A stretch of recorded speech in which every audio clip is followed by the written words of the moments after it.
ഇതേ ഗുമ്മനി. Hi guys, ഈ ദിവസം എല്ലാ ദിവസവും പോലെ തന്നെ രാവിലെ എണീച്ച് സോഫേൻ്റെ അടുത്ത് അങ്ങോട്ടും ഇങ്ങോട്ടും നടക്കാനൊക്കെ തുടങ്ങി. ഇപ്പോൾ തണുപ്പ് പിടിച്ചുകൊണ്ട് തന്നെ നമ്മൾ മരുന്നും കാര്യങ്ങളൊക്കെ കൊടുക്കുന്നുണ്ട്. ഇപ്പോൾ പുതുതായിട്ട് പുള്ളി ഒരു വലിയ സംഭവം കണ്ടുപിടിച്ചിട്ടുണ്ട്. വായ് പൊത്തി പിടിക്കുക. മരുന്നിനൊക്കെ നമ്മളെടുത്ത് അടുത്തേക്ക് പോകുമ്പോൾ പുള്ളി വായ് പൂട്ടി അങ്ങോട്ട് പിടിക്കുക. അത് കാണാൻ തന്നെ വേറൊരു രസമാണ്. പിന്നെ വർക്കും കാര്യങ്ങളും ഉള്ളതുകൊണ്ട് തന്നെ നമ്മൾ രണ്ടുപേരും കുറച്ച് ബിസി ആയിരുന്നു. പിന്നെ യൂസിനെ നോക്കാൻ ശ്രീകുട്ടി ചേച്ചി ഉള്ളതുകൊണ്ട് തന്നെ വലിയ പ്രശ്നവും കാര്യങ്ങളൊന്നും ഉണ്ടായിരുന്നില്ല. യൂസിന് നമ്മൾ ബെഡിലായി കഴിഞ്ഞാൽ നമ്മളെല്ലാവരും ബെഡിലുണ്ടാകണം.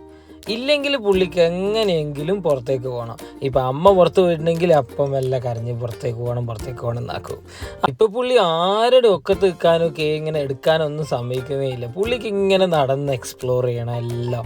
ഇപ്പം നമ്മൾ അതിന് പ്രത്യേകിച്ചിട്ട് വാതിൽ തുറന്നു കഴിഞ്ഞാൽ പുറത്തേക്ക് പോകാമെന്നാണ് പുള്ളിൻ്റെ മെയിൻ പരിപാടി. പിന്നെ സ്വന്തം ഫുഡ് ഉണ്ടാകുന്നത് ഇങ്ങനെ നോക്കി എന്നിട്ട് അതിപ്പോൾ കഴിക്കണല്ലോ എന്ന് ആലോചിക്കുകയാണ് പ്ലീസ്. അപ്പം അത്രയൊക്കെ തന്നെയുള്ളൂ. Thank U.